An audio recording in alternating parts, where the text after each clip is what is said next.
They pretty much put her through hell. Gang raped. 22-year-old Jodelle survived hell. I get kidnapped, sex trafficked out. But hell has a habit The flashbacks. of hanging on. I get flashbacks. Take me somewhere. If they see me, they're gonna kill me. This flashback is 6 years ago, the moment St. Paul police rescued Jodelle. I want my mom. 16 years old and developmentally delayed, Jodelle ran away from her Duluth Superior area home with an 18-year-old friend to meet some boys the friend knew down in the cities. Those boys, Fonity Diggs and Timothy Cross, turned out not to be friends. The girls were taken to this St. Paul motel. Room 229 is where Jodelle's hell began. I had a knife put up to my neck when I was being raped. That night, she says Diggs and Cross sold her, They hurt me really bad inside. turn by turn, to their friends. They told me that they owned me and that I had to go to work. Go to work. That meant the next morning, ordered to walk this strip of St. Paul Street, offering her body for sale. Jodelle had other plans. Despite the pimp's threats to shoot her if she did not obey them, she called her mom, Judy. Crying and screaming, hysterical.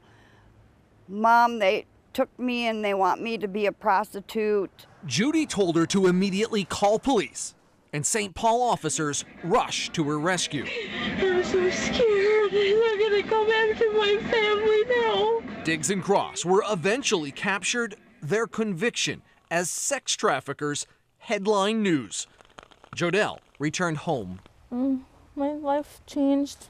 She'd escaped hell, but not the demons. The nightmares, I relived and what they did to me. To help young sex trafficking victims like Jodelle get the trauma support services they need, Minnesota passed a law in 2011 that mandates all traffickers and buyers, so-called pimps and johns, pay a special fine. It's called a prostitution assessment and ranges between $500 to $1,000. It gets split 3 ways. 40% to police for enforcement and training to combat sexual exploitation. 20% to the prosecutor for education and training to combat sexual exploitation. The remaining 40% to service organizations that provide care for sexually exploited youth. The law is really clear. It says the court may not waive payment of the assessment. The legislature is pretty clear. There shall be a fine, and it may not be waived. State Senator Michelle Benson says if a judge does not impose the assessment, they're violating the clear intent of the legislature. But Carol Levin discovered convicted pimps Fonity Diggs and Timothy Cross never had to pay that assessment. Why? Because court records show Judge Leslie Merrick never ordered it. We emailed Judge Merrick asking why the failure to fine. She refused to be interviewed, responding, "I do not comment on my cases nor on my decision-making process." So Carol Levin decided to find out if the case of the men who sold Jodelle for sex was an isolated oversight or part of a pattern of judges cutting sex traffickers a break at the expense of care for survivors. When we analyzed 7 years of statewide court data, we found from 2011 to 2017, there were 196 traffickers sentenced, but 118 of them, 60%, had no prostitution assessment imposed. Wow. What's even more troubling, Carol Levin discovered that criminals who exploit underage girls like Jodelle are more likely to get the assessment fine waived than those who trafficked adult women. I cannot fathom how somebody could look at a crime against a child and take it less seriously than they take crimes against adults. And I think it's an awareness issue or unawareness issue. Robert Small is a retired judge and the executive director of the Minnesota County Attorneys Association. We're talking about judges and prosecutors. How can ignorance of the law be acceptable? Well, that's a fair question. And hopefully we'll do a better job. Judge Small says after hearing from KARE 11, he put this reminder for prosecutors in his association's monthly newsletter to ask judges for the fine. An important reminder, given this is money that is supposed to be used to help trafficking survivors like Jodelle rise above their living hell. I haven't forgotten. It's still in my head. We wanted to know if it's just the sex traffickers or are the buyers, the so-called Johns who fuel Minnesota's sex trade, also getting away with not paying this mandatory fine, and also just how much money meant to help victims is being lost. Our investigation continues tomorrow night at 10. How is it that they could be unaware? I find that hard to believe, that judges could be unaware. That was the question we were asking. Is ignorance of the law an excuse if you're a judge? And not a single member of Minnesota's judicial branch will explain this, will do an interview, will respond to questions. What needs to happen? Like I said, I think we need to have hearings. We need to call them in and we need to ask questions about why they're not following the law. A state lawmaker is calling for legislative hearings tonight after a KARE 11 investigation. Our team exposed Minnesota judges shortchanging sex trafficking victims by failing to hold pimps and Johns fully accountable. Here's AJ Legault with the latest development in his investigation, Sex Trafficking, a Failure to Fine. It's outrageous. It's shocking and outrageous. If we can't count on judges to follow the law, who can we count on? State Representative Kathy Lomer responding to KARE 11's investigation that revealed Minnesota judges frequently waive a mandatory fine on convicted sex traffickers, despite the law clearly stating that it cannot be waived. If they're not following the law, if they're waiving fines when the law specifically says you cannot waive the fines, then they have some explaining to do. Here's examples of what needs to be explained. Washington County Senior Judge Susan Miles failed to fine sex trafficker Ricky Turner, who frequently bragged on social media about his lavish lifestyle and all the cash he was making off the women he sold for sex. Yeah, this all last night, trap man. And Ramsey County Judge Leslie Merrick failed to find the men who trafficked this young woman, who was just 16 years old at the time. I had a knife put up to my neck when I was being raped. This is money that is supposed to be used by police and prosecutors to combat sexual exploitation and I want my mom. to provide care and services for survivors. We want to help the victims of sex trafficking. That's a pretty big issue right now. And if we have judges that aren't following the law, I don't even know what to say. It's very upsetting. The KARE 11's investigation found statewide judges have waived the fines for 60% of sex traffickers. Tonight at 10, our investigation continues as we question if the buyers, the so-called Johns who fuel the sex trade here in Minnesota, are also getting away with not paying this mandatory fine. Also, we look into just how much money meant to help victims is being lost. 911, where's your emergency? I need help. What kind of help do you need? There's 3 people trying to prostitute me. Bought and sold by gun-packing pimps. A teenage girl calls 911 begging to be rescued. They're going to kill me because I'm there and no one else is. According to the Minnesota Attorney General, Minneapolis is one of the top locations in the U.S. for child sex trafficking. Put your hands on your head. Put your hands on your head. For years, KARE 11 Investigates has documented the busts of those who buy women and children for sex. My wife's going to be really mad at me. The takedowns of traffickers. Get your hands up. And the rescue of victims like this one, the girl from the 911 call you're about to meet. Take me somewhere. If they see me, they're going to kill me. Rescue is not the same as recovery. My life changed. As 22-year-old Jodelle can attest. Made me go on drugs and become a junkie. Jodelle, with the support of her mother by her side, decided to share her story with the belief it could help protect other young women. Inside this Twin Cities motel, the developmentally delayed girl, just 16 at the time, was raped, held, and sold for sex. So I turned to the only thing that made it go out of my mind was the drugs. Have you been able to get past the drugs? No. does take a lot of healing to get through it. Beth Holger is executive director of The Link, which provides care such as housing, education, and counseling for young sex trafficking survivors who do get out. We just don't have enough funding and resources to serve everybody that needs help. To help fund efforts like The Link's, Minnesota lawmakers created a special fine known as a prostitution assessment that all convicted sex traffickers and buyers, pimps and johns, must pay. State Senator Michelle Benson says there is zero wiggle room. The legislature, in the case of trafficking, has been very clear. There will be a fine. The law specifically states the court may not waive payment, but Minnesota judges apparently did not get that memo. In our first report, Carol Evans' investigation found 60% of sex traffickers got no fine, not even the men who trafficked Jodelle. They told me that they owned me and that I couldn't talk to any of my family until I paid my debt off. But the law does not just target pimps, so we also wanted to know about the buyers, the men who fuel Minnesota's sex trade. Are they too getting a financial free pass? We saw real inconsistencies. Nick Chickowitz is executive director of Watch Minnesota, a judicial advocacy organization that sends out volunteers like Joel Mathis, a poli-sci major at the U of M, to monitor what happens in courtrooms. Today I'm going to be going to see a prostitution buyer case. Watch spent 3.5 years monitoring sex buyer cases in Hennepin and Ramsey counties. They recently published this report, which found in 65% of the cases where a defendant was convicted of buying sex with an underage girl, the court did not impose a prostitution assessment. They were inconsistent, well below statutory requirements, or not imposed at all. At all? At all.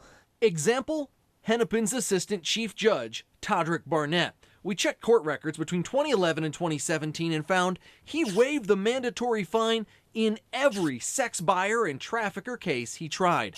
We asked for an interview so he could explain why. He wouldn't do it. But this is not just a problem in Minneapolis and St. Paul. Carol Evan analyzed court data statewide. We discovered in Scott County, 90% of sex buyers got the fine waived. In Dakota County, judges failed to impose it 79% of the time. In Anoka, 50%. Statewide, judges gave 1/3 of all johns a free pass.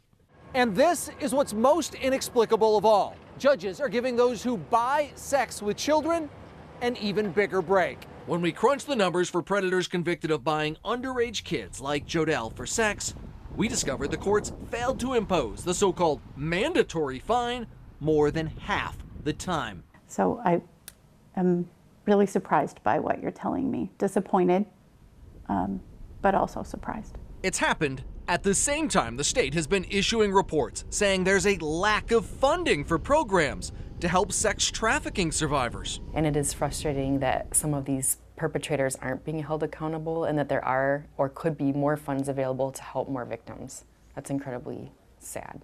So just how much is the state losing by failing to find sex traffickers and buyers? Carol Evans' analysis finds it adds up to at least $250,000. Money that could help survivors like Jodelle. I want my mom. Still struggling Because of the hell that I went through. with life after being trafficked. Well, we've already heard from a number of prosecutors, including Dakota County Attorney James Backstrom, who says he's now created a formal policy for all of his prosecutors to specifically ask the judges to impose the mandatory fine. Julie, we don't know if the judges will do it because they won't answer any of our questions. And I did have someone ask me this on social media. Who do they report to? Is there an agency that oversees judges? I know we have elections, but... We have elections, so voters technically, but other than that, no. All right, and one last question for you. Surely these judges are not pro-traffickers and pro-johns. Why do you think this is happening? Any guesses? Guesses would be ignorance of the law. We've heard that they might not be aware of the law. How that's possible, we don't have an answer to because no one will answer our questions. Tonight, Carol Evan Investigates follows the money. Prosecutors and police across Minnesota are scrambling to find tens of thousands of dollars they're supposed to be using to fight sexual exploitation. But as AJ Legault finds out, that money is either misplaced, misused, or just plain missing. Okay, that's your car there? That's my car. That girl was stealing it. We got in a fight. You're watching police body camera footage from Columbia Heights of what started out as a domestic disturbance call. Okay, so if he gave you permission to use the car, why would he have called the police? Because he's mad about something totally different. But officers quickly determined something much more serious was going on between 54-year-old Bob Moran I was just trying to help the gal out. and the 16-year-old girl. That he's a trick? I'm sorry? Are you a prostitute? No, I used to be, and he's mad just because I want to have sex with him. Initially, he denied having sex with the teen, but soon confessed. I've seen her before, yeah. Okay, you hired her for sex before? Right. The girl later told Anoka sheriff's detectives who took over the investigation that Moran had bought her for sex at least 20 times. He was convicted and sentenced to 45 days in jail and 5 years probation. Minnesota law also requires convicted sex buyers and traffickers to pay a fine called a prostitution assessment. The law says the assessment may not be waived. But Carol Evans' investigation already revealed how Minnesota judges frequently ignore that law and waive the fine at the expense of care for survivors, like the girl in this 911 call. There's 3 people trying to prostitute me. Bought and sold by gun-packing pimps, she was rescued from the streets of St. Paul. Take me somewhere. If they see me, they're gonna kill me. She bravely shared her story to shine a light on how her traffickers got a financial free pass when the judge failed to follow the prostitution assessment law. So what happens in those cases where judges actually follow the law and order the prostitution fines? We wanted to know, is that money being used the way the law requires? I thought she was 18. That brings us back to Bob Moran. A judge did order him to pay the $1,000 prostitution assessment. That money is supposed to be split 3 ways. 40% to the arresting police agency to combat sexual exploitation. 20% to the prosecutor to combat sexual exploitation. The remaining 40% to organizations that service sexually exploited youth. Since Bob Moran's case was in Anoka County, we asked Sheriff's Department Commander Wayne Heath what happened with their share. It looks like you guys should have got $400 from that. Did you get it? No, we didn't. Turns out Anoka is not alone when it comes to public funds gone missing. What happened to the money? That's a great question. Tim Leslie is Dakota County Sheriff. Can't find it. State court records obtained by Carol Evans for the last 4.5 years show exactly how much each law enforcement agency and prosecutor allegedly received from the prostitution fines. They show the Dakota County Sheriff received $300. I know it says that, but I haven't been able to find it. Here's other examples. The Duluth Police Department has $1,530 missing. Maple Grove Police claim they never received more than $3,600. At the Steele County Attorney's Office, $1,000 is unaccounted for. We should know where the money's going. We shared our findings with State Representative Kathy Lomer, who sponsored legislation related to the prostitution fines. Is what I've shown you right here acceptable? No. Here's how it's supposed to work. The convicted sex trafficker or buyer pays the fine to the court. The court sends the money to the appropriate city or county finance department. The finance department disperses it to law enforcement and the prosecutor. That last step is where the system too often fails. It got sent to the wrong place? Correct. After weeks of searching, Commander Heath says Anoka determined the fine Bob Moran paid all got sent to the county attorney's office, lumped in with other types of fines. None of it was specifically earmarked to combat sex trafficking. I don't think it was clear, or the people in finance didn't know that the statute dictated how much needed to go to where. We found similar financial follies all across the state. In Dakota County, money meant to combat sex trafficking went into the community services budget. In Roseville, $5,000 in prostitution fines went into their general fund. In all, statewide, Carol Evans identified at least $34,000 in missing, misplaced, or misused money. It seems to me there's a lot of explaining that needs to be happening here. Representative Lomer says legislative hearings need to be held to get to the bottom of this. And while many jurisdictions still cannot tell us what happened to the money, the cities of Rochester and Roseville, along with Anoka, Dakota, Stearns, and Washington counties all tell me they're already making changes to ensure these prostitution fines are properly tracked and used for their very important purpose. We continue to fail again and again. This is just another demonstration of that. Public outcry tonight after a Care 11 investigation not only exposed courts shortchanging sex trafficking victims, but discovered the very money meant to help them was being misplaced and misused. Here's AJ Legault with his continuing investigation, a failure to fine. That's disturbing. That's disappointing. What Terry Walker McLaughlin, the executive director of the Minnesota Coalition Against Sexual Assault, finds so disturbing and disappointing is Care 11's discovery that Minnesota courts routinely waive fines against convicted sex traffickers and buyers that are supposed to be mandatory and used to care for victims who do escape, like the girl in this video from St. Paul. Take me somewhere. If they see me, they're gonna kill me. And what's more, even when judges do order the fine, like in the case of this Anoka man convicted of buying a 16-year-old girl for sex. Okay, you hired her for sex before. Right. Care 11 discovered in cities and counties across the state, the money all too often does not go towards its legally required use, combating sexual exploitation, along with providing training and education for prosecutors and law enforcement. What happened to the money? That's a great question. We can't find it. Turns out Dakota County was putting funds in their community services budget. These funds are not to be misused. They're precious few dollars that go to support victims of sexual violence and trafficking, and the fact that we care for those funds in such a haphazard manner, I think is reflective of the same manner by which we care for victim survivors. This victim survivor My life changed. shared the painful reality of just what too often happens. Made me go on drugs and become a junkie. Have you been able to get past the drugs? No. Every area we need to do better. I think that is apparent to all of us now. Now's the time to respond. If it's not going to happen now, it's not going to happen. Minnesota's judicial branch still hasn't told us what, if anything, they're going to do to ensure judges follow the law and order the mandatory fines. State lawmakers have called for legislative hearings to be held, and you can watch our entire failure to fine investigation on care11.com.